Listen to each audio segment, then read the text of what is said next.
parem käsi selja tagant välja ja vii see pea taha, et tekiks poolkaar.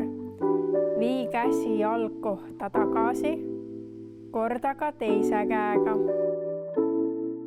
Tõsta parem põlv üles ja pane samal ajal vasak käsi põlvele. Hoia venitust. Korda ka vasaku põlvega.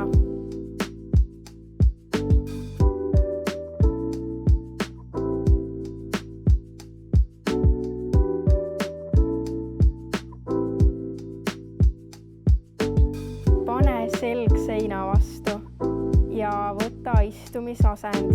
Pane jalad maha nii, et jalgade ja seina vahel tekiks 90 kraadi. Soovi korral võid parema jala tõsta vasaku põlve peale ja vastupidi.